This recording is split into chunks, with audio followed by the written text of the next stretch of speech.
आइए साहब।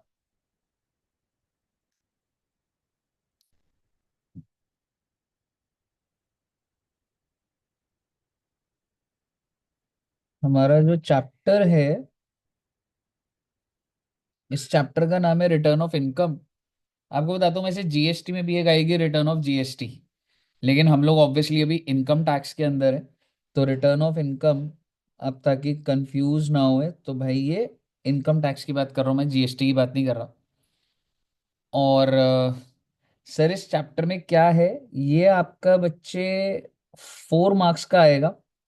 और मेरी ऐसी कोशिश है, और ऐसा आज कर लेंगे हम लोग, एक आज की क्लास और एक नेक्स्ट क्लास में आपका रिटर्न ऑफ इनकम खत्म हो जाएगा। ठीक है बच्चे। तो सबसे पहले इंट्रोडक्टरी लेवल पे आप सभी बच्चों को ही पता होगा। क्या अभी मुझे बच्चे प्रीवियस ईयर बता सकते हैं कौन सा चल रहा है? हाँ जी बच्चों, प्रीवियस ईयर कौन सा चल रहा है बच्चों? 1/4/24 से लेके 31 मार्च 25। कहने से ये मेरा प्रीवियस ईयर चल रहा है। क्यों? सही कह रहा हूँ? Yes yes sir. Yes sir. और असेसमेंट ईयर कौन सा है? 25 26। 25 26। 25 26। आप मुझे बताइए, प्रीवियस ईयर में मैं अर्न करता हूं और मैं टैक्स की पेमेंट भी कब करता हूं? Pay in previous year itself. Sir ये बातें हमें पता है, that you earn in previous year you pay tax. लेकिन आप डिटेल्स कब सबमिट करते हैं? ये 31 जुलाई। You submit details. सर किसको सबमिट करनी है बेटे? ओ बेटे, सबमिट करनी है details to income tax department. और उसी को तो शॉर्ट में वो कहते हैं ना कि आप क्या भरना है, आरओआई। आरओआई क्या होता है? Return of income that you have to submit. क्या आप मुझे बता सकते हैं कौन सी डेट को सबमिट करना होता है? हम्म, बोलिए बोलिए। 31 जुलाई थे ना। ओके। अब हम उस चैप्टर पे आ चुके हैं जहां पर अब मैं जनरल बात नहीं करूंगा, स्पेसिफिक बात करूंगा। कुछ केसेस में 31 जुलाई 25 होगा, कुछ केसेस में 31 अक्टूबर 25 होगा, और कुछ केसेस में 30 नवंबर 25 होगा। किस केस में क्या होगा मुझे नहीं पता, अभी हम लोग जब डिटेल देखेंगे वो करेंगे। ठीक है। मुद्दे की बात ये है, आप जो भी प्रीवियस ईयर में अर्न करते हैं उसकी आप डिटेल यहाँ पे सबमिट करते हैं। मतलब जब आप सबमिट करेंगे डिटेल्स को, सबमिट करने का मतलब ये होता है कि आपके जो 5 हेड्स हैं, salary, house property, PGBP, capital gains, आप गवर्नमेंट को ये सारी डिटेल्स बताएंगे। अदर सोर्स, इसके टोटल को बोला जाता है जीटीआई। और इस जीटीआई में से तुम लेस क्या कर दोगे? 6A, जो कि आपने अभी अभी पढ़ी। और फाइनली आपका क्या आ जाएगा? Total income. और टोटल इनकम के ऊपर आपके ऊपर क्या लगेगा? Tax payable. लेकिन मेरा आपसे सवाल, अगर टोटल इनकम 100 है और टैक्स पेबल 30 है, तो ये आप अभी पे करोगे, ऑलरेडी पे कर चुके होगे? कर चुके होंगे पे। कर एग्जैक्टली, दिया। exactly. क्योंकि आपने प्रीवियस ईयर में ही एडवांस टैक्स और टीडीएस पे कर दिया होगा। So let's suppose advance tax 20 और 10। तो आप सिर्फ यहां पर ये दिखा देंगे कि सर जी मैंने तो एडवांस टैक्स पे कर दिया 20 का, सर जी मैंने तो टीडीएस पे कर दिया 10 का, तो मेरा टैक्स कुछ भी पे करना नहीं है। सर अगर हम ना करें तो यहां भी आप पे कर सकते हैं, पर कुछ इंटरेस्ट पेनल्टीज लगेंगी। और अगर सर अगर हम ज्यादा पे कर दे तो कोई बात नहीं बेटे, गवर्नमेंट को बता दो, गवर्नमेंट आपको पैसा रिफंड कर देगी जब आप रिटर्न सबमिट करेंगे, बैंक डिटेल देंगे। मुझे बताइए, क्या इतनी बात आप सभी बच्चों को समझ आती है? Yes sir. पहले इसको लिख लीजिएगा प्लीज। अब आप लोग डेवलप्ड हो, मेरा आपसे सवाल, सेट ऑफ के प्रोविजंस कहाँ पे लगते हैं?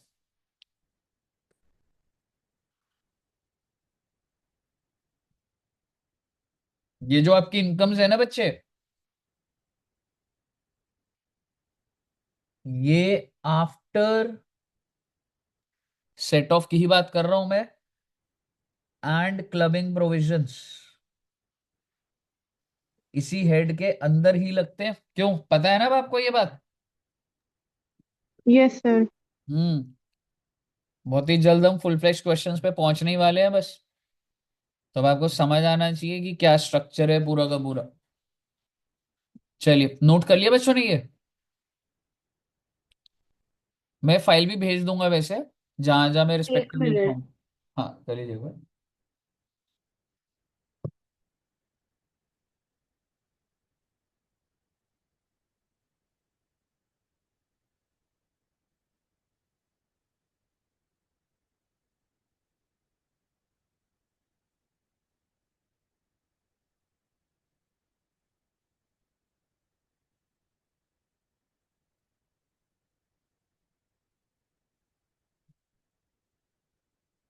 जी साहब, आगे बढ़ू?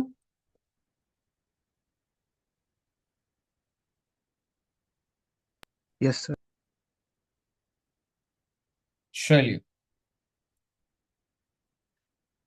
अब हम हेडिंग डालेंगे।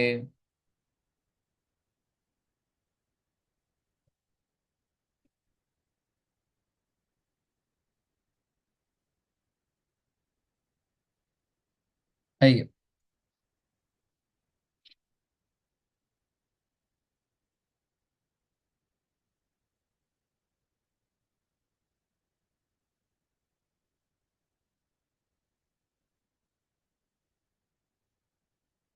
मैं इस चैप्टर को जैसे ब्रेक करता हूँ, मैं उस एंगल से आपके नोट्स बनवा रहा हूँ,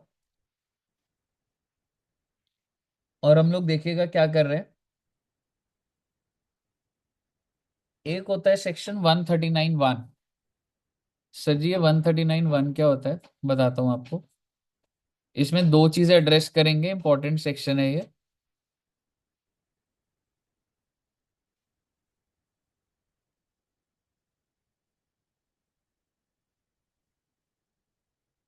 who is required to file ROI। ठीक है, पहली चीज who is required to file ROI। दूसरी चीज ड्यू डेट्स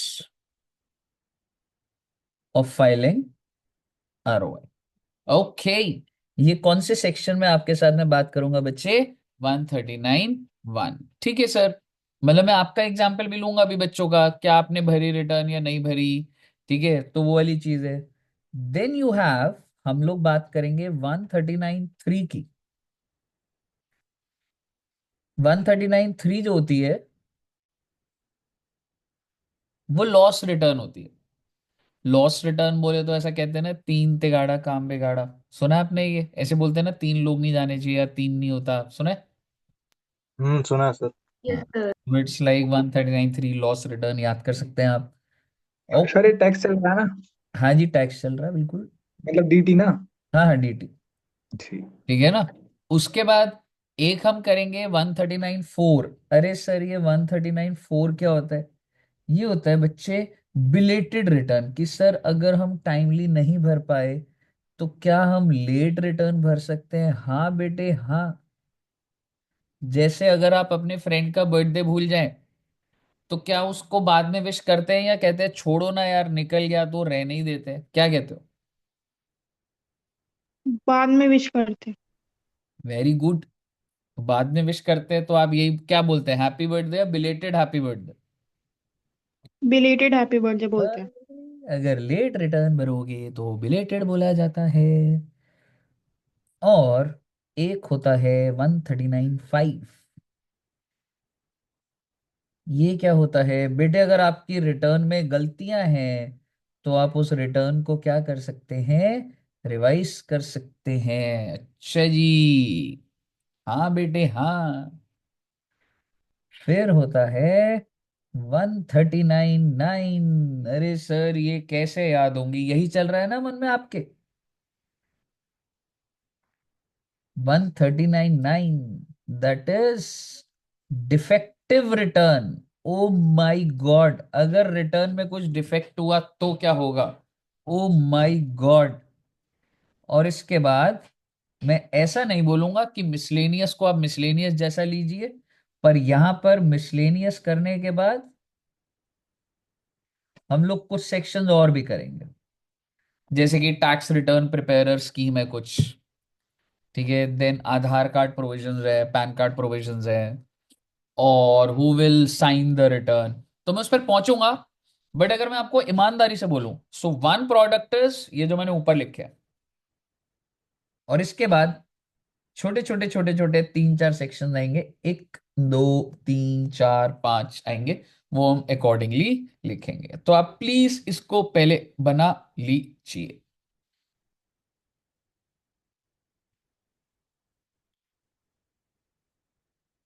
हाँ जी।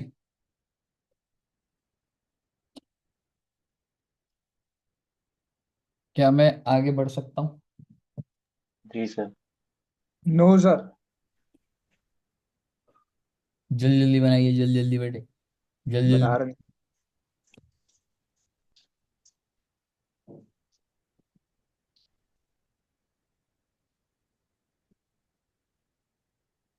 हो गया? सर बस 1 मिनट दे दो सर। हाँ हाँ, कर लो कर लो।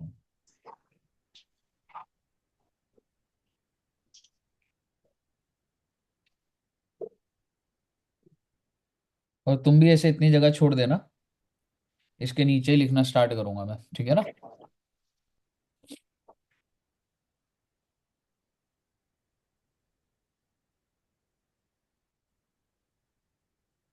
फिर ये सर वन कितनी थर्टी जगह फाइव छोड़नी पर है? डिवाइड किधर लिखा है? जगह इन द सेंस, मतलब मैं ये कह रहा हूँ, मिसलेनियस को बस अपडेट कर देंगे तो ये आपका एक तरीके का इंडेक्स बन गया आपका। जगह नहीं सर ये छोड़नी वन मतलब। थर्टी हाँ। 135 के बाद अगला सेक्शन में क्या लिखा है? 135। 135 नहीं है ब्रो, ये सारे 139 है। हाँ मतलब 139 के बाद जो 135 वाला है उसके बाद जो लिखा है रिवाइज वन रिटर्न के थर्टी बाद नाइन कौन सा है? नाइन 139 9। 9। ठीक ठीक। Defective return. ठीक है। आइए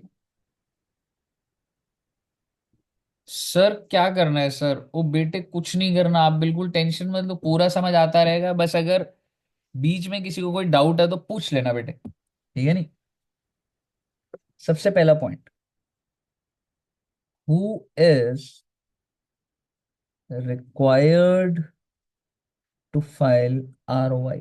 ओ माई गॉड, आपके हिसाब से रिटर्न किसको भरनी है? आपको भरनी है बच्चों? तुम सब बच्चों को भरनी है? No sir. क्यों? हम पे इनकम नहीं है सर। जमीन है। यानी कि आप कहीं ना कहीं कह रहे हो इनकम नहीं तो रिटर्न नहीं। Yes sir, who earn who pay tax then he file return. Okay, तो अगर कुणाल जी आपकी 2 लाख की इनकम हो जाए तो? तो भी सर फिर स्लैब देखना पड़ेगा ना उसके बाद अगर ठीक है, 2 लाख टैक्सेबल की किया। इनकम है, स्लैब के हिसाब से पहले 2.5 लाख माफ है, तो टैक्स तो नहीं है, हम्म। ठीक है ना? पर क्या टैक्स नहीं तो रिटर्न नहीं, या इनकम नहीं तो रिटर्न नहीं, क्या?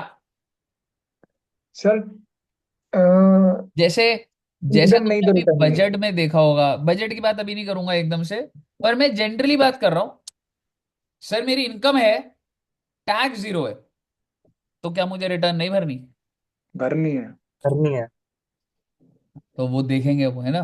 तो आपको लग रहा होगा सर ऐसे मतलब इनकम हो रही है तो भरनी तो चाहिए, है ना? तो आइए देखते हम्म। हैं किसको रिटर्न भरनी है, किसको नहीं भरनी। बड़े ही प्यार से देखिएगा, मैं क्या बढ़िया चार्ट बना दूंगा तुम्हारा। कंपनी और फर्म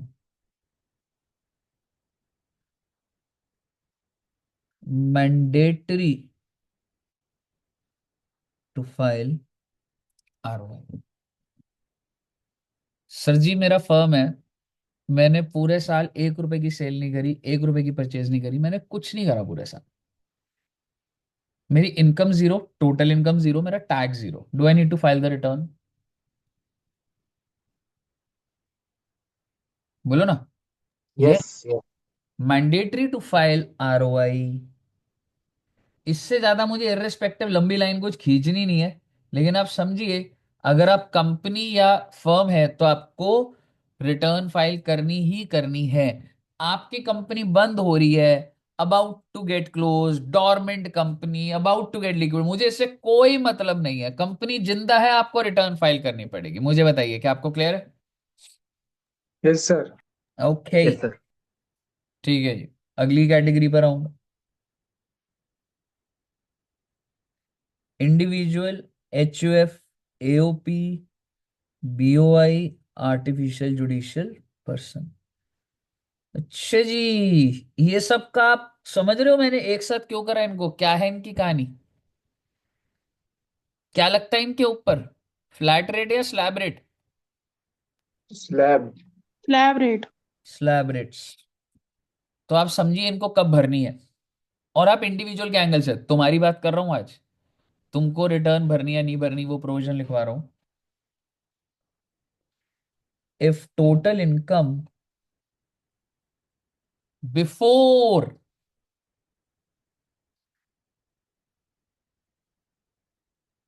चैप्टर 6 से deductions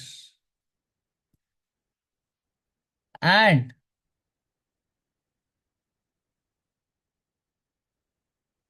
exemption under section 54, 54B, याद आ रही है ये वाली सीरीज कुछ करी थी?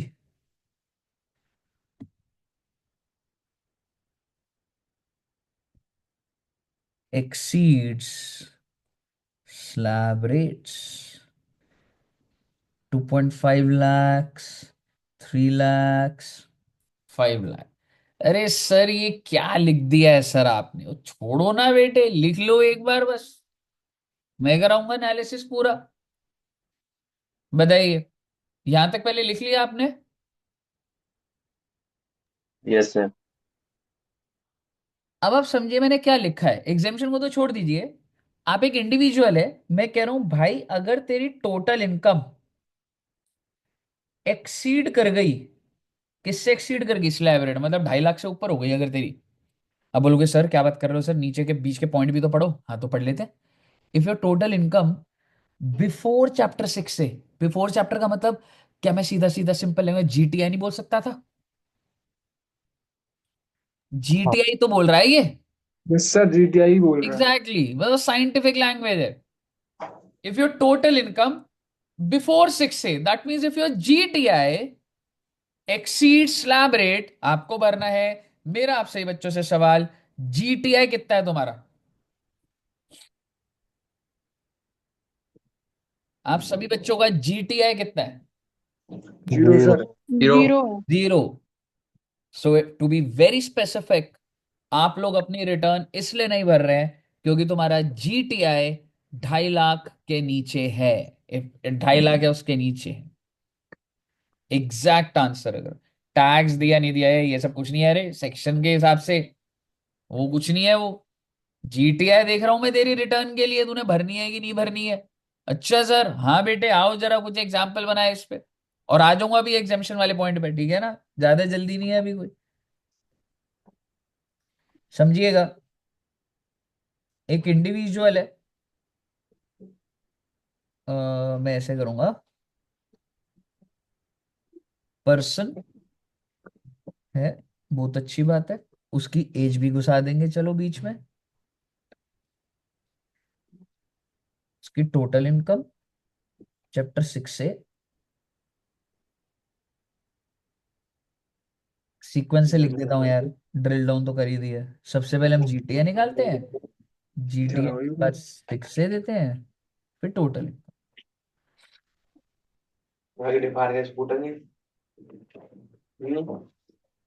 एक बार मैंने का ही total। करते हैं। हम्म, ठीक है ना? तो मैंने ऐसे कुछ सीक्वेंस बनाया है, आइए देखते हैं। सर एक ना इंडिविजुअल है, उसकी एज 37 है, GTI is 3 lakhs, 6 is 1 lakh। Can you tell me the total income? Two. दो। Two 2 lakh. lakhs Can you tell me the tax? Nil. पहले 2.5 लाख माफ होते हैं भाई, नील। अब सवाल है क्या उसको ROI भरनी है या नहीं भरनी है? Yes, sir. Exactly, although your tax is nil, but you're supposed to file the ROI because of section 139(1), which says that if your total income before 6 exceeds the slab rates, you are liable to file ROI. अच्छा sir, अगला example बनाना अब हम बताएंगे। लो बेटे,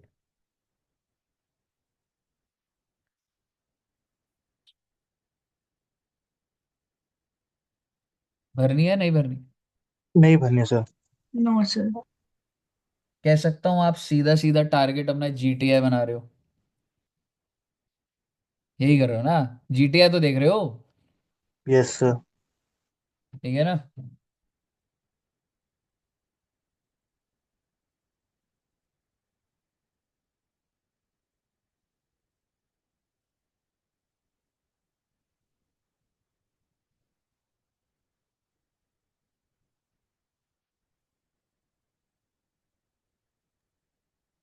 क्या होगा?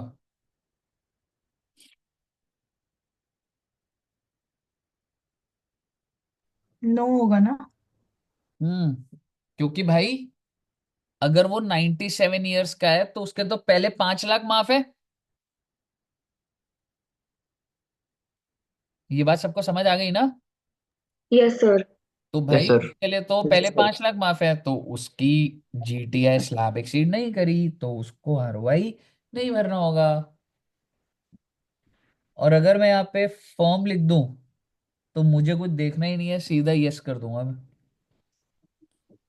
कहिए साहब। Yes sir. All clear till here?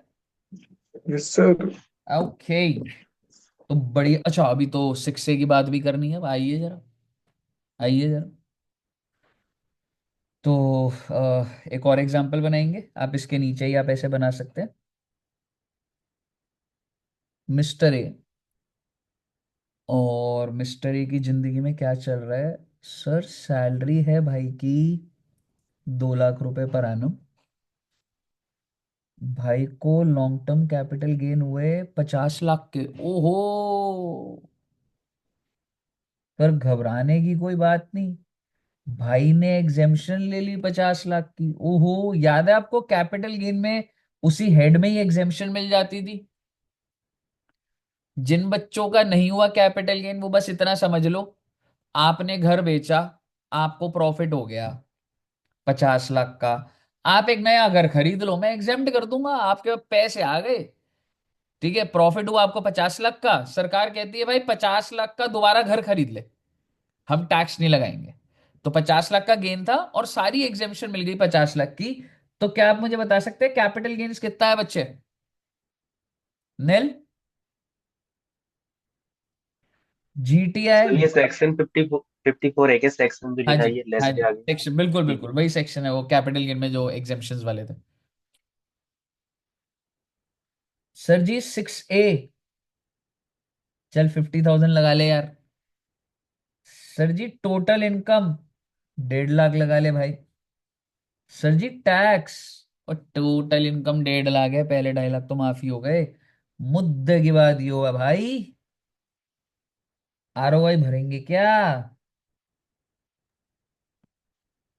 Yes sir. नहीं, आरओआई नहीं भरने भरेंगे। के लिए सर आपने बोला था टोटल इनकम बिफोर 6A, तो वो तो 2 लाख है,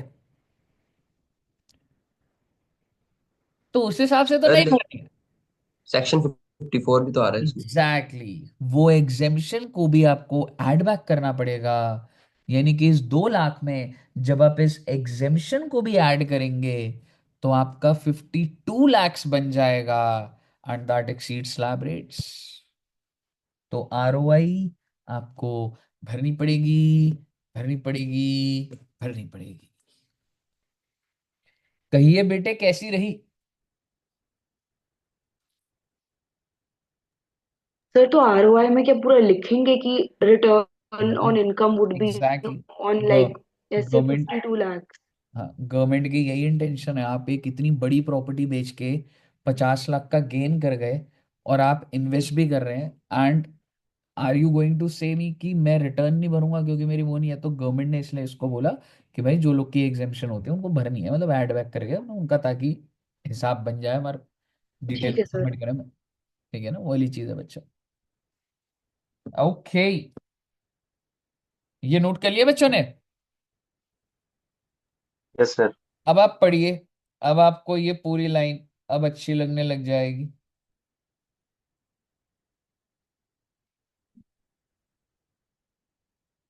क्लियर है बच्चे?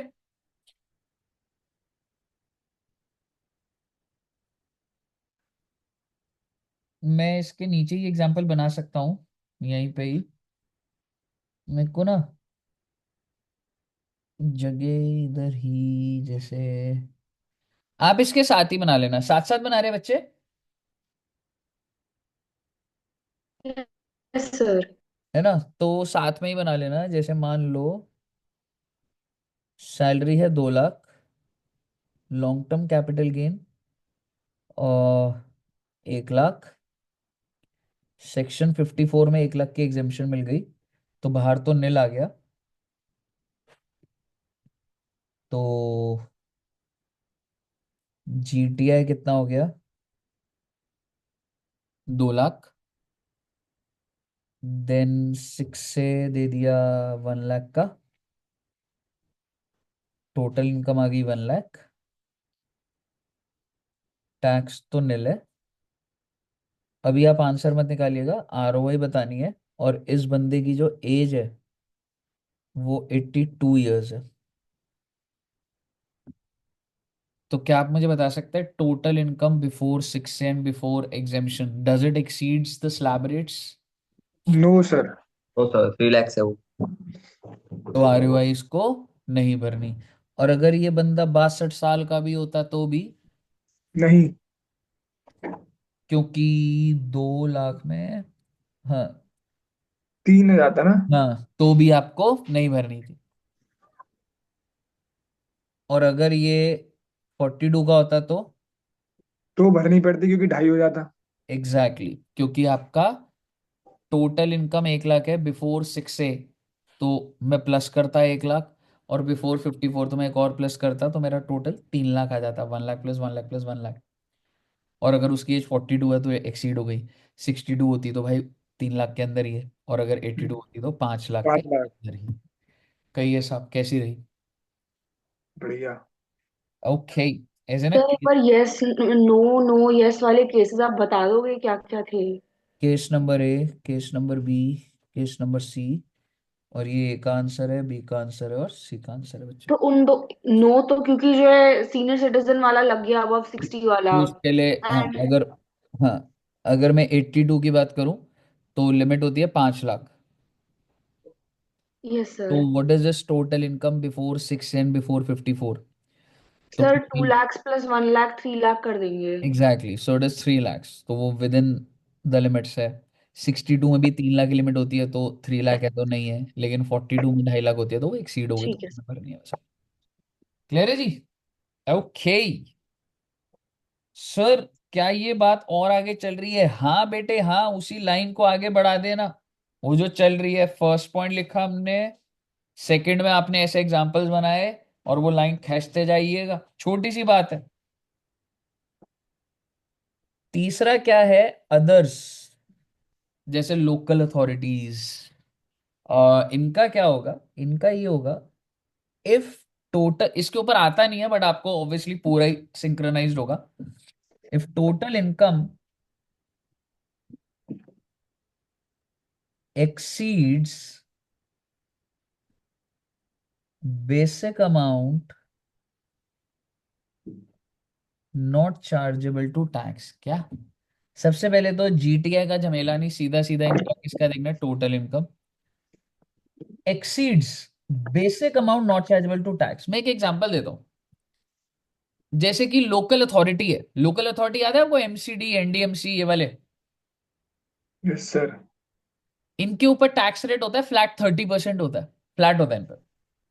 ठीक है, तो मतलब इनको ऐसी क्या अमाउंट है जिसपे नहीं लग रहा? तो वो तो जीरो ही है ना। तो अगर इनकी टोटल इनकम जीरो से ऊपर हुई, if it exceed the amount not chargeable to tax, and what is the total income not chargeable to tax? Zero, तो इनको नहीं भरनी। बट इफ इट एक्सीड्स यानी कि अगर 1 रुपए भी हो गई तो इनको रिटर्न भरनी पड़ेगी।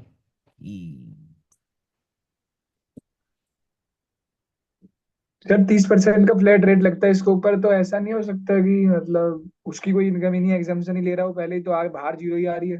तो जीरो है, जीरो है तो नहीं भरनी तेरे को।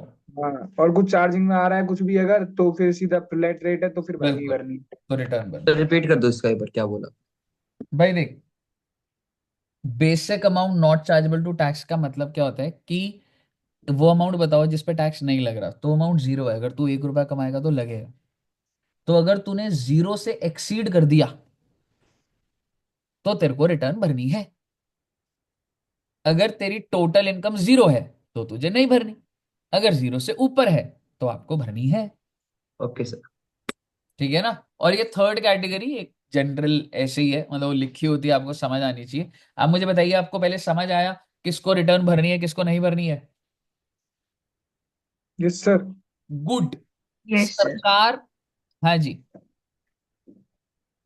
सरकार और दिमाग लगा रही है। सरकार कह रही है यार लोग ना, मतलब फॉरेन ट्रैवल पे जा रहे हैं यार, और कहते हैं हमारी इनकम 2 लाख रुपए की है, हमने रिटर्न नहीं भरनी, पता नहीं कैसे कर रहे हैं। सरकार कह रही है कि अगर तुम इस पैरामीटर में नहीं भी आए ना, सरकार ने बोला although you are not required to file the ROI because your total income before 6 से before 54 does is not exceeding. पर तू फॉरेन ट्रैवल कैसे जा रहा है? दुबई घूमने क्यों गया तू?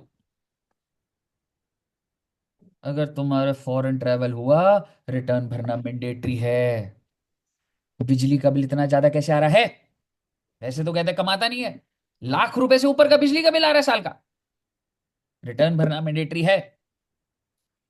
करंट अकाउंट में 1 करोड़ से ज्यादा डिपॉजिट कर रहा है और कहता है कि इनकम नहीं है।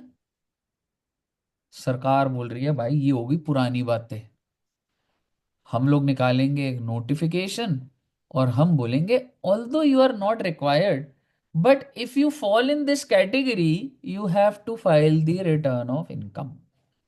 आपको मेरी इंटेंशन समझ आई? Yes sir. मैं पहले आपको कुछ चीज नोट करा रहा हूं, फिर इसको हम लिख लेंगे शॉर्ट में, ठीक है?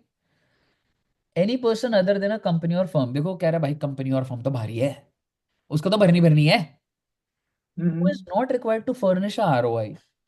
Who is not required?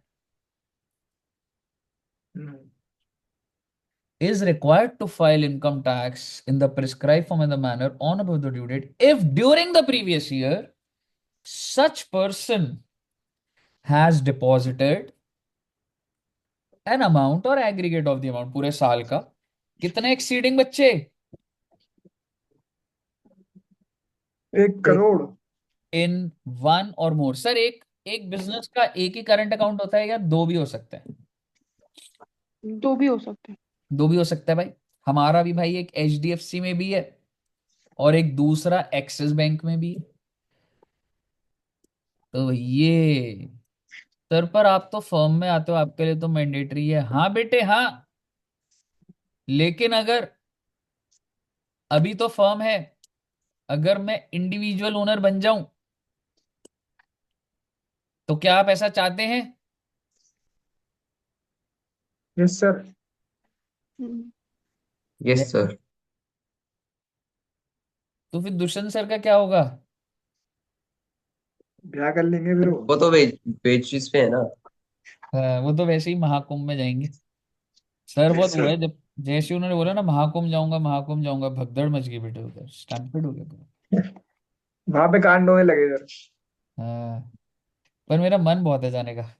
तुम्हारा अगर अभी फरवरी का खत्म नहीं करना होता ना तो मैं चला जाता। अगली बार 12 साल बाद।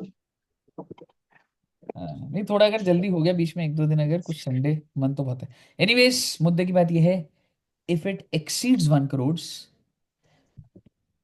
Amount or aggregate of the amount in one or more current account maintain with the banking company, और ये तो भाई साहब तेरे को रिटर्न भरने की है। और has incurred an expenditure exceeding 2 lakh, हर जगह डॉट 2 लाख नहीं है, एक्सीडिंग 2 लाख है, एक्सीडिंग 1 करोड़ है, फॉर हिमसेल्फ अदर और फॉरेन कंट्री, बाहर जा रहे रे, खुद के लिए या किसी और के लिए तूने खर्चा करा है, और has incurred an amount or aggregate of the amount exceeding 1 lakh towards consumption of electricity। मेरा आपसे सवाल, क्या आप बच्चों के घर में जो बिल है क्या वो 1 लाख से ऊपर आता है, क्या लगता है? नहीं। No sir. नहीं। नहीं आता। तो उन्होंने एक रीजनेबल रखा हुआ, ऐसे जबरदस्ती भी नहीं खींच रहे किसी को, ठीक है ना। लेकिन अगर भाई आप 1 लाख से ऊपर का बिल दे रहे हो, ठीक है, तो आपको रिटर्न भरनी बनती है ना भाई। मुझे बताइए, कोई दिक्कत? No sir. अभी आप मेरी बात समझते जाइएगा, पेपर में ये बड़े इंपॉर्टेंट पॉइंट चल रहे हैं। आपको ये अमाउंट सारे ध्यान रखने पड़ेंगे, amount and aggregate, 1 crore, one or मोर, यहाँ पे घुमाते हैं ये, ठीक है। फॉरेन एक्सपेंडिचर एक्सीडिंग 2 लाख, खुद के लिए या किसी और बंदे के लिए भी, उसमें आ जाएगा भाई वो खुद नहीं गया, वो कह रहा है मैं खुद थोड़ा ना गया हूँ, कोई फर्क नहीं पड़ता, तूने खर्चा करा है ना। बिजली का bill, amount or aggregate exceeding 1 crore. इसके बाद क्या लिखा, सच अदर कंडीशन, लो जी लो, सरकार से बेटे रुका नहीं जा रहा। और फिर दोबारा एक नोटिफिकेशन आ गई, और नोटिफिकेशन में कुछ और लोगों को पकड़, मतलब पॉइंट नंबर 1 2 3 तो था ही, लिस्ट चलती जा रही है। पॉइंट नंबर 4, अगर आपकी total sales from the business exceeds कितना बच्चे, 60 lakhs, if the total sale from the profession exceeds 10 lakhs, और अगर आपका टीडीएस कट गया है, if the aggregate TDS and TCS during the year in case of a person is 25,000 और मोर, भाई 25,000 या उससे ज्यादा अगर टीडीएस कटा हुआ है, तेरे को रिटर्न भरनी पड़ेगी। और भाई अगर तू सीनियर सिटीजन है, तो वो 25,000 की लिमिट की जगह है 50,000, मतलब अगर आप 62 ईयर्स के हो और आपका टीडीएस कटा है 50,000 या उससे ज्यादा, तो आपको रिटर्न भरनी है। और अगर 40,000 तक है, तो रिटर्न आपको नहीं भरनी, इन द सेंस कंपलसरी नहीं कर रहा मैं आपके लिए, ठीक है। Last point, deposit in one of most savings account, आप सभी का सेविंग्स अकाउंट है, और अगर आपने उसमें जमा कर दिए 50 लाख और मोर, तो आप जरा रिटर्न भरिए और आप बताइए आप कैसे इंसान है, जो आप कह रहे थे कि आपकी जीटीआई तो एक्सीड नहीं हो रही, और इन पॉइंट में कैसे आ रहे हैं आप। मुझे बताइए कि आप सभी बच्चों को क्लियर है, यस सर। इस लिमिट में कोई एनालिसिस सर नहीं? लास्ट वाला सेविंग्स। सेविंग्स अकाउंट में sir exceeding 50 lakh, last saving था और फर्स्ट करंट था। हाँ जी, बिल्कुल, and you have to keep sir that कुछ इन अकाउंट माइंड। सेविंग्स। हाँ जी, सर कुछ अकाउंट्स करंट और सेविंग दोनों होते हैं, उसमें क्या फॉलो मैडम होगा? उसके अंदर फर्दर नोटिफिकेशन क्लैरिफिकेशन होगी, ऐसा तो नहीं आएगा, लेकिन आप अच्छा। उसको इंडिपेंडेंटली ही लगाओगे। सेविंग्स में ही देखना है 50 लाख, और करंट के लिए 1 करोड़ ही देखना तो सर ये लिख लें या क्या है। करना बिल्कुल, है अभी? बिल्कुल मेरे हिसाब से लिख लेना चाहिए। और इसको कैसे लिखोगे, यहीं पे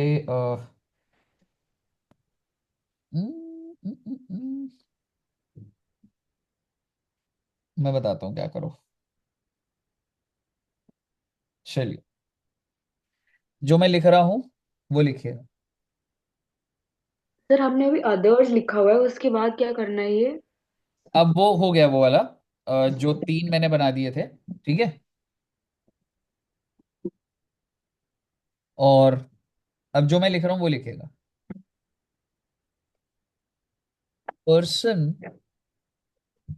अदर देन कंपनी और फर्म, ये समझ आ गया ना, अदर देन कंपनी और firm,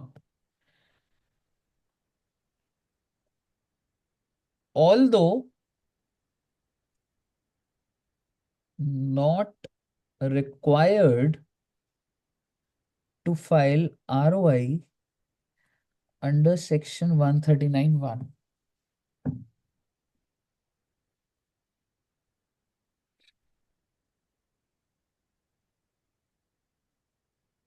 Why? Because total income before 6A and before 54F, या फिर before 54 exemption,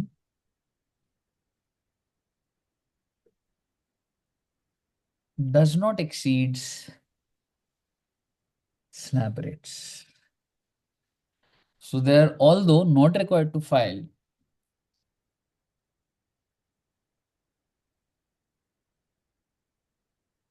because the total income does not exceed slab rates. However, following are the exceptions.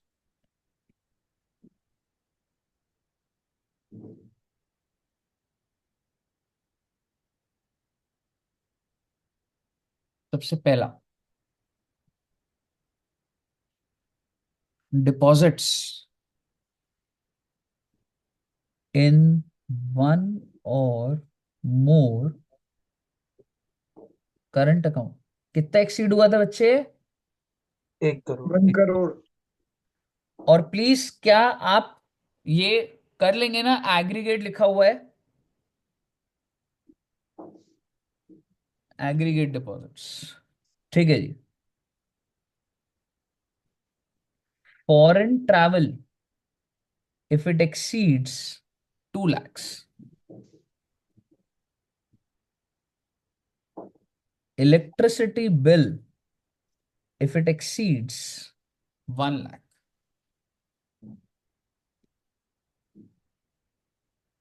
sales of business if it exceeds 60 lakhs, sales of profession exceeds 10 lakhs,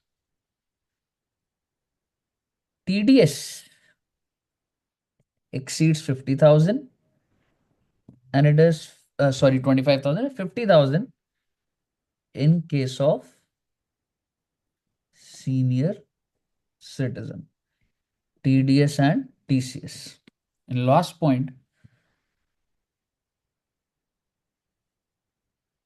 savings account deposits exceeds 50 lakhs in aggregate. Sir ये TDS और TCS जो है मतलब normal के लिए 25 और बाकी senior के लिए 50 के अलग हाँ अलग जी, है। हाँ जी।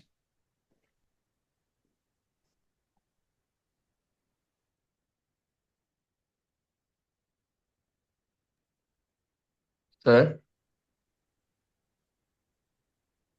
हाँ जी, सर जो फॉरेन ट्रैवल है वो शायद खुद पे भी गया हुआ है फिर किसी और पर्सन पे भी with in the all year, बिल्कुल बिल्कुल। वो एग्रीगेट लेंगे ना। हाँ, सेल्फ और ऑन अदर। एग्रीगेट का वहां पे वैसे लिखा नहीं हुआ है, तो कुछ ऐसा वो नहीं है।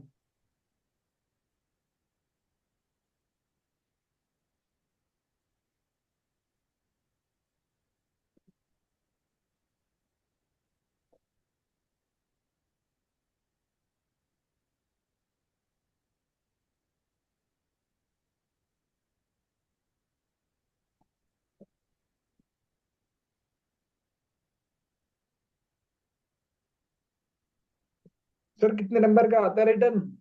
4 नंबर अलग से आएगा क्वेश्चन ये तो अलग मतलब अलग वैसे से किसी आएगा को एंड में, थ्योरी का ना ऐसे वो आएगा, ये आता है, हर बार आता है।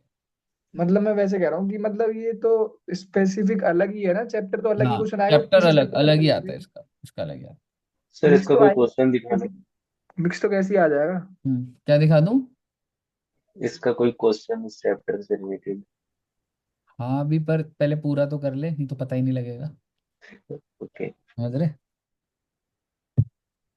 ठीक है, यहाँ तक क्लियर है बच्चे, लिख लिया? Yes sir. Okay. Sir sir self और ये अदर्स सेल्स का ऑफ प्रोफेशन के आगे क्या लिखा है? Exceeds 10 lakhs। सर जो ये है सेल्फ और अदर्स, इसमें अदर्स का मतलब क्या है? मैडम अदर्स का मतलब तो बहुत गहरा जा सकता है, मैं अपने रिश्तेदारों को ले जा रहा हूँ या अनरिलेटेड है, इस इससे अंदर ज्यादा नहीं जाना। अच्छा, ठीक है, वो तो मतलब फिर इसका मतलब ये मल्टीप्लिकेशन। हो गया ना कि पेमेंट आप कर रहे हो, मेन चीज वो है। एग्जैक्टली, वेदर फॉर योरसेल्फ और एनी अदर पर्सन। ठीक है ना?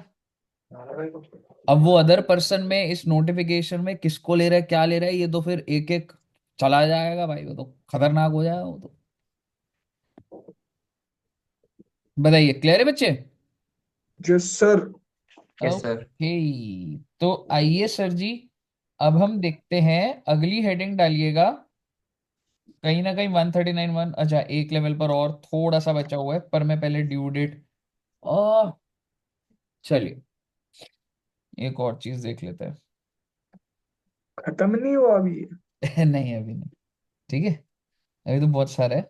ठीक है, एक और केस है जिसमें अगर मतलब तुम्हारा ये भी नहीं है, सपोजिंगली कुछ भी नहीं है, तुम्हारी टोटल इनकम जीटीए वीटीए नहीं है, बट स्टिल आपको रिटर्न भरनी पड़ेगी। और वो केस ये है कि अगर आप रेजिडेंट अदर देन, अरे इतनी लंबी बात क्या बोल रहा है भाई, अगर आप एक आरओआर है, आरओआर याद आ रहा है आपको? Resident, ordinary resident. Resident and ordinary resident, simple सी बात। अगर एक आरओआर है who is not required to furnish, आप समझ रहे हैं क्यों नहीं भर रहा होगा वो? क्योंकि उसका GTI does not exceed, and who at any time during the previous year hold any beneficial owner or otherwise any asset including financial interest in any entity located outside India। वो क्या बोल रहे हो सर? वो बेटे, उसका Singapore में एक घर है बेटे, यस वहां की स्टॉक मार्केट में इन्वेस्ट करा हुआ है, और बंदा कह रहा है मैं इंडिया में कुछ कमाता नहीं हूं, रिटर्न भर रहे। रिटर्न भर अपनी, तो अपना पैन नंबर और वो डाल, जरा डिटेल निकालते हैं इधर उधर से तेरी क्या है। अगर if you hold any asset, आप फोकस रखिएगा मैं कैसे बता रहा हूं आप, एक बार फिर से बोलता हूं, आप जो है वो क्या है, आरओआर। सर ये लिख ले क्या? ये एज इट इज लिख लेना, अभी मैं जब समझा दूंगा ना तो ये वर्डिंग जैसी ये चार्ट ही बना लेना, ठीक है ना? सर एक चीज देखनी थी सर। ठीक है, आप एक आरओआर है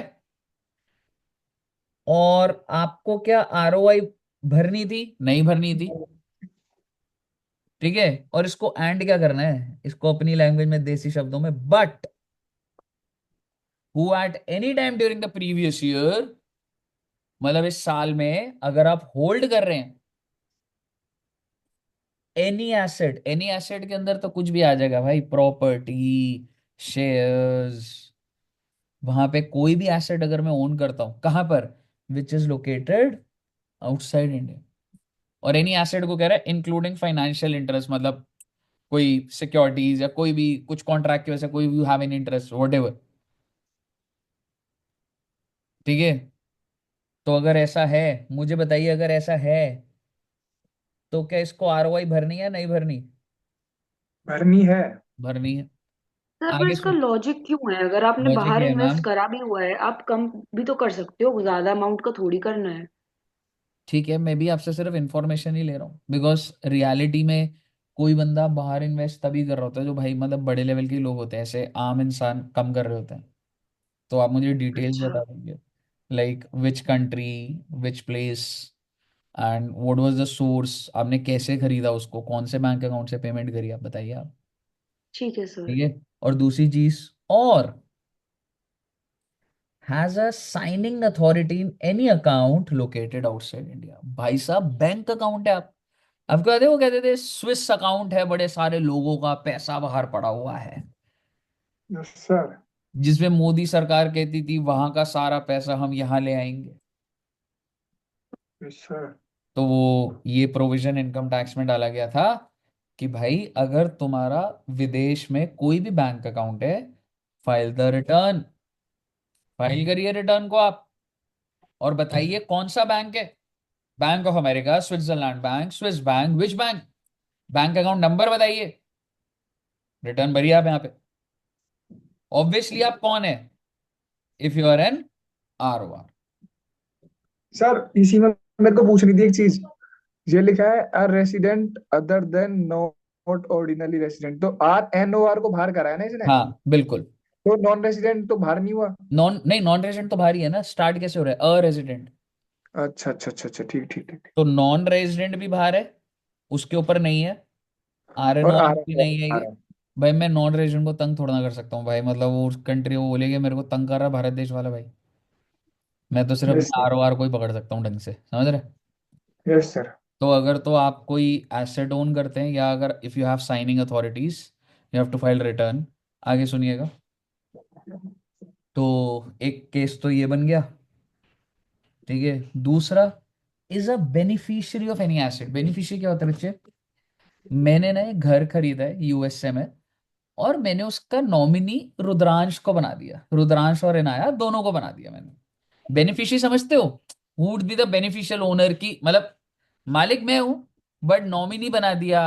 या मैंने बोला वहां से जो भी किराया आएगा इन दोनों के बेनिफिट के लिए है। So he is a beneficiary. Beneficiary का मतलब क्लियर है? इसको मिल रहा है ना मतलब बेनिफिट उस चीज का। हाँ, जिसको बेनिफिट मिल रहा है। एंड आप अभी के लिए नॉमिनी भी समझ सकते हो, पेपर में नॉमिनी मत लिखना, बेनिफिशियरी लिखना। ठीक। ठीक है। ओके। अच्छा एक बात बताओ, ध्यान से सुनना, ठीक है। मैंने USA में घर लिया, तो क्या मैं कह सकता हूं मैं तो इस कैटेगरी में आ रहा हूं, हु होल्ड्स। Yes sir. लेकिन मैंने बेनिफिशियरी किसको बनाया? इनाया एंड रुद्रांश को। तो वो क्या बन गए? Benefit. Beneficiary of any asset located outside India. उनको भी रिटर्न भरनी पड़ेगी। आप मालिक नहीं है, बट अगर आप बेनिफिशियरी हैं तो रिटर्न भर, और बता ये कौन सा एसेट है जिसका तू बेनिफिशियरी है। अब आगे सुनिएगा। However, where any income arising from such as including the hands of the person specified in accordance with provision of the act, यानी कि अगर मैं इससे रिलेटेड जो भी इनकम है और वो है, मैं ऑलरेडी बता रहा हूं और मैंने डिस्क्लोज कर दिया, ठीक है। तो an individual being a beneficiary, beneficiary बोले तो Inaya and Rudransh are not required to file the ROI। अगर मेन मालिक बता रहा है अरे वो एसेट मेरा है, अरे मैंने उस पे किराया कमाया है, तो बेनिफिशियरी से दोबारा क्यों भरवा रहा है? सरकार के पास डिटेल, मेन मुद्दा क्या है रिटर्न का? डिटेल आना ना। मेरे यस नाम सर। पे घर है, मैं दिखा रहा हूँ ना सर रिटर्न में, मैं दिखा दिया आपको। वहां पे घर है, नॉमिनी ये है, मैंने बता दिया ना आपको। आप नॉमिनी को क्यों बोल रहे हैं? तू भी बता। अगर मैं ना बताऊं तो आप उनकी ऑब्लिगेशन डालिए, तू भी बता। तो सेकंड पॉइंट ये कह रहा है कि if you are in point number B, पहली बात तो आपको डिटेल भरनी है, बट अगर पॉइंट नंबर A वाला बंदा खुद बता रहा है, तो point number B, you don't need to submit the ROI compulsorily. मुझे बताइए, सर क्लियर है? हाँ जी। मेरे को ये तो आपने चलो केस ए से रिलेट करा कि उसने बता दिया। ऐसा भी तो हो सकता है ना कि केस ए वाला मतलब नहीं हो, डायरेक्ट सिर्फ केस बी हो कि सिर्फ वो बेनिफिशियरी है, तो बी तो को सिर्फ इसी करना को पड़ेगा। बताने ही बताना बी है, फिर को तो इसे अपनी कंपलसरी डिटेल, हो गया। बी को डिटेल बतानी पड़ेगी। बतानी है। सर मैं ये पूछ रहा था कि जैसे जो केस मतलब बी में लिखा है कि ही इज द बेनिफिशियरी, तो इसमें इस लाइन का मतलब ये है कि he is getting that benefit from that particular asset, हाँ सिर्फ जी। इसी को मिल रहा है ना हाँ जी। उसका जिस पे। ठीक ठीक हाँ ठीक। जी। ओके। मुझे बताइए, क्लियर है? अब आप क्या करिए, आप इसको एज इट इज नोट कर लीजिए, क्योंकि इसमें कोई फालतू की बात नहीं लिखी हुई है। और ऐसे ही मतलब लिख सकते हो, ऐसे फोर्थ प्रोवाइजो या फिफ्थ प्रोवाइजो टू, और ये भी कंपलसरी फाइलिंग ही हुई, ठीक है ना? तो आप इसको लिख सकते हैं बच्चे, मैं 2 मिनट में आ जाऊंगा, इसको लिख लो तब तक, ठीक है? क्लियर है ना? डाउट अभी क्लियर है ना सब बच्चों को? यस सर एक सर। बार ये लास्ट वाला पॉइंट बता दो फिर से।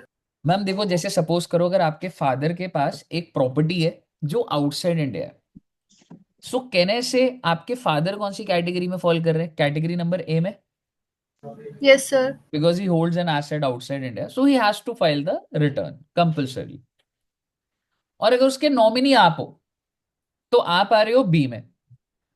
आपको भरना है या नहीं भरना है? फर्स्ट इंस्टेंस आपको भरना है, yes you have to file. But अगर आपके फादर ऑलरेडी उससे रिलेटेड इनकम और सारी डिटेल सरकार को बता चुके हैं, तो नॉमिनी जी आपको भरने की जरूरत नहीं है। और अगर आपके फादर ने नहीं बताया है, तो नॉमिनी जी आप बताइए आप कौन से एसेट के बेनिफिशियरी हैं आप। Okay sir. मेरे बच्चे, ओके, तो एक बार बच्चे इसको नोट कर लो, अच्छे से नोट कर लो आराम से, ठीक है? ये इंपॉर्टेंट टॉपिक्स ही है, मैं 2 मिनट में आ रहा हूँ बस, ठीक है?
जी साहब, लिख लिया। सर इसमें एक चीज क्लैरिफाई करनी थी। No sir. सर इसमें जो आ, एक सेकेंड सर, आप हो ना यहाँ पे। हाँ हाँ हाँ हाँ, बोलो बच्चे। हाँ सर, जो इसमें ये है ना, any income arising from asset, तो अगर आपके पास, जैसे इस एग्जांपल के हिसाब से आपके पास घर है, आपने बेनिफिशियरी ओनर भी बना दिया, तो नीड हम्म। नहीं है डिस्क्लोज, तो फिर मतलब तो नहीं, और आपको लाइक रेंट मिल रहा हो मे बी घर से, सिर्फ तब ये अप्लाई होता है ना, ये वाला मतलब स्क्वायर बॉक्स जो लास्ट वाला है, क्योंकि इसमें इनकम अराइजिंग लिखा हुआ हाँ है। मतलब ठीक है, आप कह सकते हो। पेपर में आप खुद से वो मत करना, मतलब पेपर में ऐसे लिख देना, फिर उसके बाद ऐसे मत लिखना कि it is only in case of income, या वो लैंग्वेज ऐसे लिख देना बस।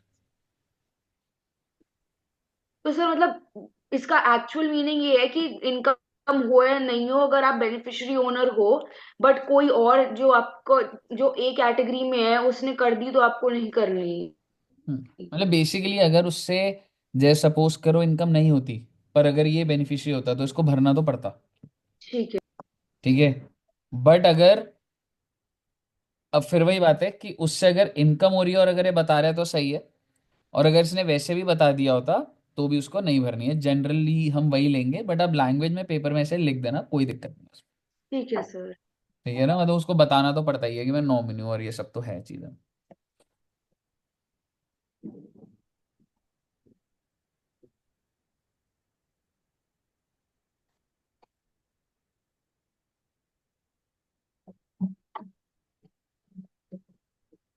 हाँ जी, लिख लिया। No sir sir. लिखा तो नहीं है सर, पेज नंबर बता दो या तो आप लिख हाँ। देंगे। नहीं नहीं, लिख लो यार, अभी 2-4 मिनट और लगेंगे, कोई दिक्कत नहीं। कुछ जल्दी नहीं बेटे, आज तो है ना संडे का दिन, अपने पास पूरा दिन है, आराम से क्लास चलेगी आज। अच्छा, पढ़ाई लिखाई, 7 का पेपर, 15 का पेपर। मैं क्या आपको क्या पढ़ाई तो करवा रहा हूँ। नहीं, जैसे आप बोलो पूरा दिन है तो टेस्ट का नहीं पढ़ना क्या हमें? टैक्सी पढ़ाओगे बस, लॉ छोड़ दें? मैं तो आई वुड अप्रिशिएट। टैक्स का यार वो ना, थोड़े थोड़े टारगेट तो मैं बना के दे देता हूँ 15 को एकदम से, नहीं तो बर्डन आएगा। सर एक मेरे को हाउस प्रॉपर्टी में बस एक चीज का डाउट तो था वैसे सर, पूछूंगा भी? अभी पूछ, लिख, हाँ पूछ ले अभी ऐसे। सर जैसे एक क्वेश्चन होते थे ना डीम्ड लेट आउट वाले, जिसमें हम केसेस बनाते थे कि पहले दूसरे को सेल्फ ऑक्यूपाइड मान लो, तीसरे को डीम्ड लेट आउट मान लो, ऐसे करके जो केसेस बनाते थे। हम्म। तो सर जैसे हमने अपनी कॉपी में जो करा था, जब हम तीनों का केस बना के लास्ट में जब टोटल करते थे, जब बना के कि पहले दूसरे का ये तीसरे का वो, तो हम जब उसमें देखते थे कि इंटरेस्ट जो ले रहे हैं हम, उसको डिडक्शन जो दे रहे हैं वो 2 लाख की दे रहे हैं मैक्सिमम, और करेक्ट। उससे एक्सीड कर रहा है उसका इंटरेस्ट हम माइनस नहीं कर रहे उस टोटल इनकम बिल्कुल में। बिल्कुल। ऐसे कर रहे थे हमने लास्ट में करा था क्वेश्चन। हाँ। लेकिन जैसे बुक में एक क्वेश्चन है, पता नहीं इलिस्ट्रेशन अभी तो ध्यान नहीं, मैंने कल रात करा था, तो उसमें क्या कर रहा है वो कि वो लिमिट नहीं लगा रहा, मतलब वो जब डिडक्शन दे रहा है वो वो वाला घर केसेस लेट में। आउट का होगा ना, लिमिट नहीं लगा रहा तो, जो तूने दोनों सेल्फ ऑक्यूपाइड लिए उस पर लिमिट लगा रहा होगा वो। एक बार देख लियो, मेरे को भेज। शायद तो मैं देख के एक बार दोबारा से भेजूंगा, मैंने देखा तो था, पर मैंने वो देखा था फिर भी पता नहीं वो पूरा पूरा ही दे रहा है, मतलब वो लेट आउट, एक्सीड ही करते जा रहा है। बिकॉज उसने वो एज्यूम उस टाइम पे तीनों घरों को पहले लेट आउट मानता है, फिर तीनों को सेल्फ ऑक्यूपाइड मानता है।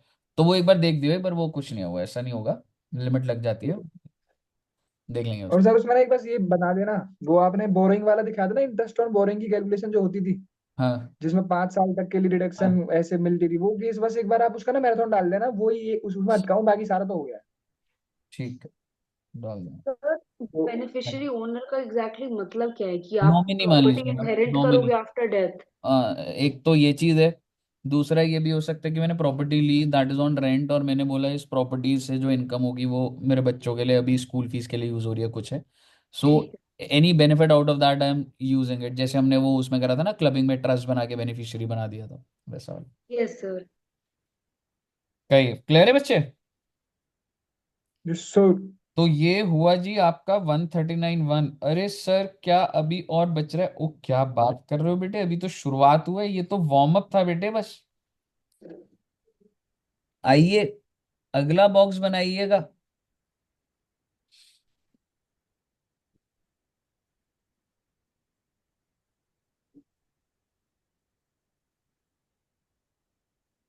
139(1) खत्म हो गया ना अब? नहीं, 139(1) में ही हम दूसरे टॉपिक पे पहुंचे हैं, उसमें ड्यू डेट्स ऑफ फाइलिंग। हमने ये देख लिया who is required to file. Okay. Due dates of filing are Y.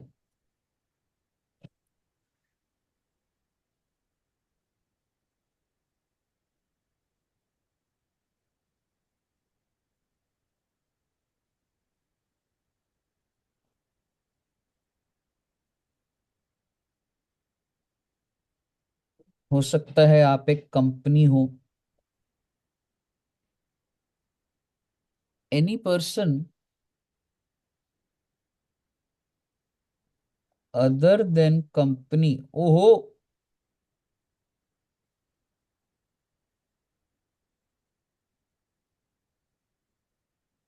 who is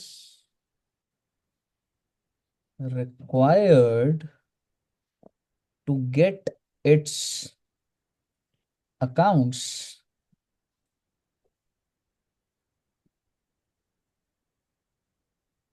audited under section 44 AB। Oh my God, याद है आपको tax audit? Yes sir. Any person other than company, company के अलावा, और अगर आपको tax audit करानी पड़ गई। ठीक है जी।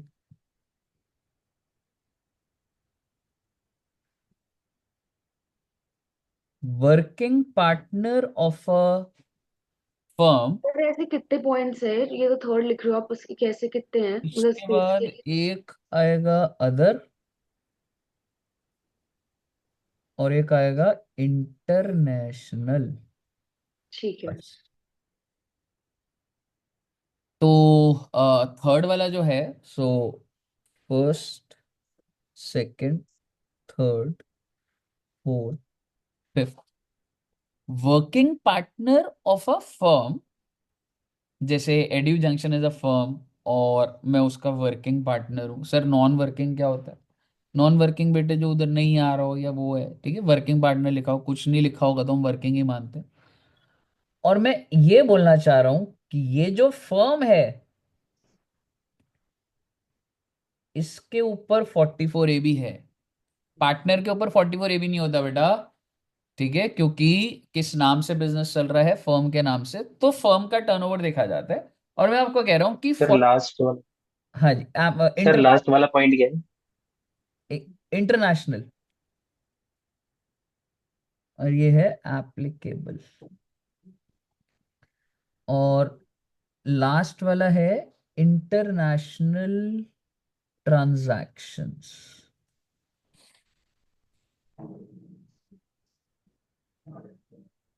नोट्स अच्छे अच्छे बनाना बेटे, यही आखिरी सहारा है तुम्हारा। सर अब डराओ मत।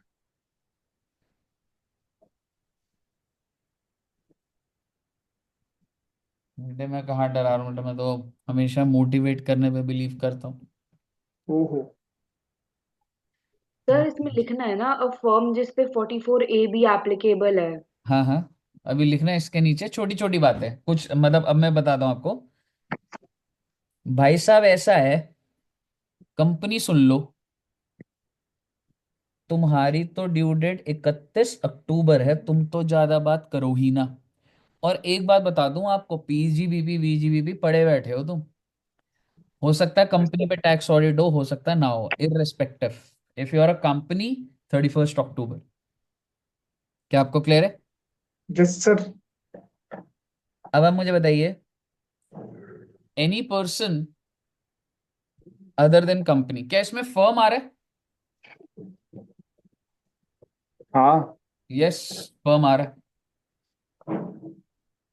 एडू जंक्शन फर्म का अगर टर्नओवर एक्सीड हो गया तो उसको टैक्स ऑडिट करानी है। कितना टर्नओवर होता था वो? 1 करोड़ होता था ना, यस सर। है ना? तो वो अगर एड्यू जंक्शन को टैक्स ऑडिट करानी है तो आप कैटेगरी नंबर 2 में आ गए। आपका सोल प्रोप्राइटर बिजनेस है तो भी आप इसमें, मैं कह रहा हूं भाई साहब, एनी पर्सन बोल दिया ना मैंने, अदर देन कंपनी, तो सारे आ गए। बस मेन बात क्या है, हम्म। टैक्स ऑडिट करानी है। अगर आपने बोल दिया हाँ, तो लो जी लो, टैक्स ऑडिट कराते हो तो 31 अक्टूबर ही होता है।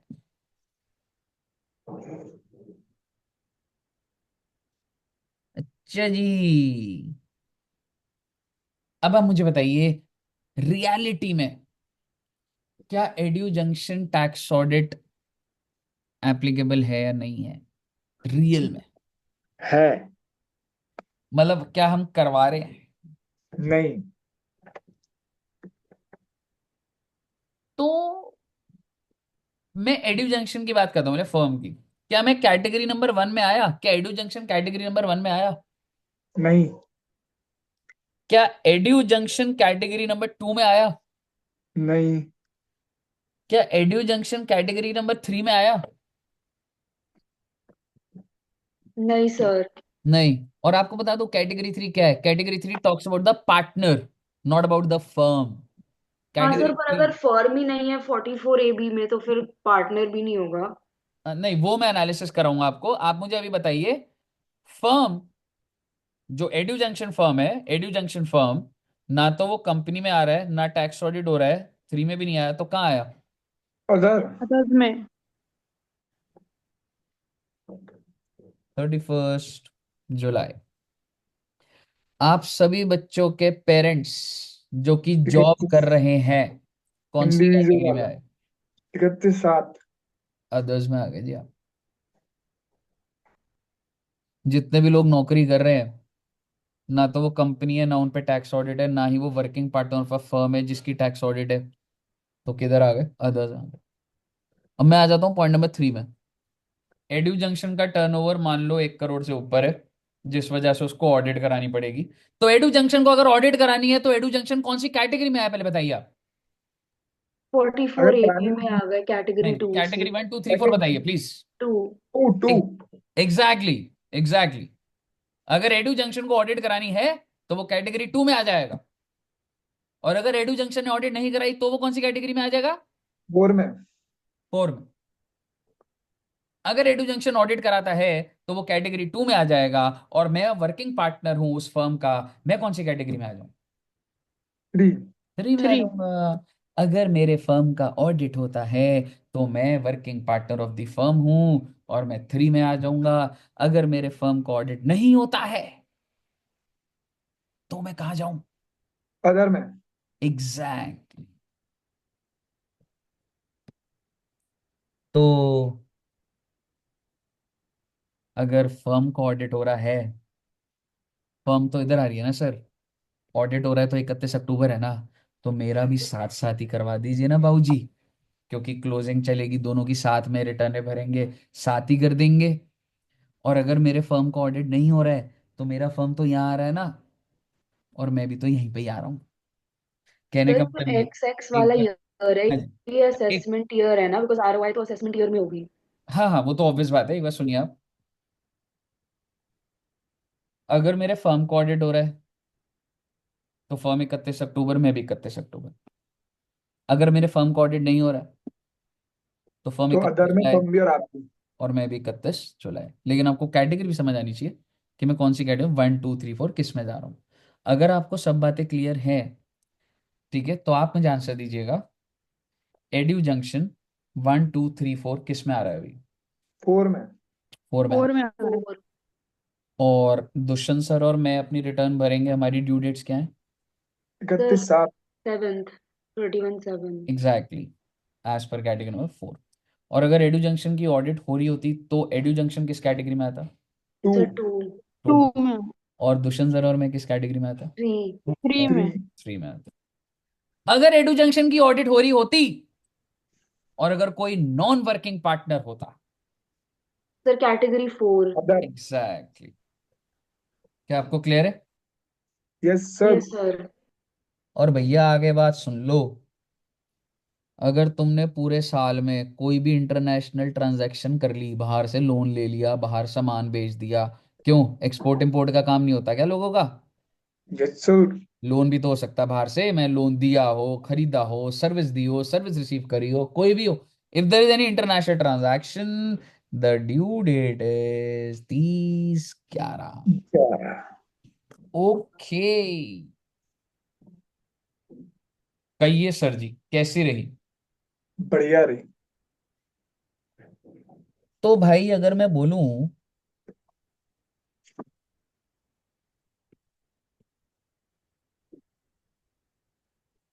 फर्म है, सर आपने जो सारे केसेस दिए थे उसका एक एग्जांपल बना ले। जी हाँ वही बना रहे हैं जी। एक फर्म है, उसके ऊपर 44 AB है। आप सिर्फ मुझे कैटेगरी बताइएगा, 1 2 3 4, ड्यू डेट ही बता दो। चलो फर्म 44 AB है, ड्यू डेट 31/10। 31/10। और इस फर्म के पार्टनर है ए और बी। एक है वर्किंग पार्टनर और एक है नॉन वर्किंग पार्टनर। ए का बताइएगा। 31/10 ए का होगा, बी का 31/7 होगा। Exactly exactly. ये एग्जांपल क्लियर है। Yes sir. अगला एग्जांपल, फर्म है 44 AB नहीं है, 44 AB नहीं है। What is the due date for firm? 31/7। और दो पार्टनर है A and B, working partner, working partner. 31/7। 31/7। कहिए साहब जी,